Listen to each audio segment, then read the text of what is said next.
Korah, la paracha de cette semaine, est connue pour être la paracha de la révolte.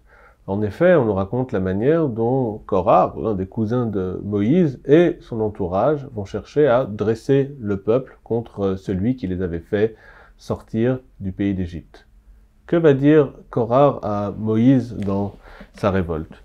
Il dit, dès le départ, Rav lachem, ki chol haeda kulam kedoshim, uvetocham Adonai, ou Madoua, titnas'u al keal Adonai.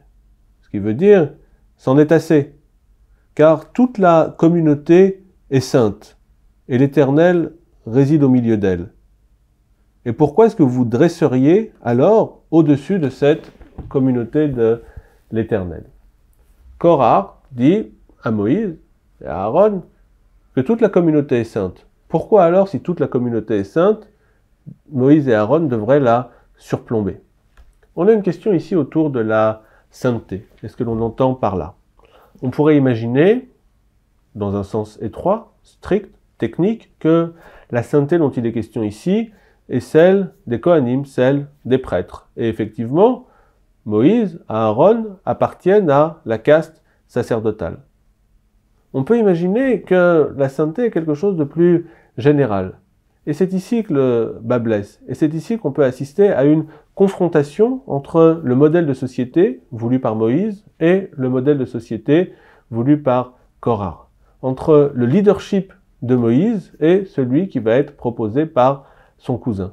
En effet, on se souvient que il y a quelques semaines, dans la paracha Kedoshim, dans le livre du Lévitique, il avait été dit « Kedoshim tiyu, ki kadosh ani Adonai ». L'Éternel avait dit au peuple, par l'intermédiaire de Moïse, « Vous serez saints, car moi, l'Éternel, je suis saint. » Et on va entendre ici une différence. D'un côté, il est dit « Vous serez saints » au futur, « Kedoshim tiyu, ki kadosh ani Adonai », car moi, l'Éternel, je suis saint. Et de l'autre côté, au présent, Korah qui dira « Kol haeda kulam kedoshim », toute la communauté est sainte.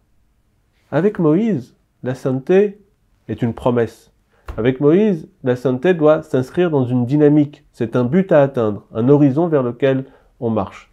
Pour Korah, la sainteté est quelque chose de présent, quelque chose de palpable, quelque chose qui doit être considéré comme acté, acquis.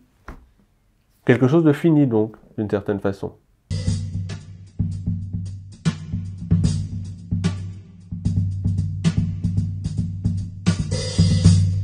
D'une certaine façon, Korah va flatter le peuple. Il va leur dire « Vous êtes saints » au présent. Moïse, au contraire, va être un pédagogue. Son enseignement va viser à conduire, à avancer vers la sainteté.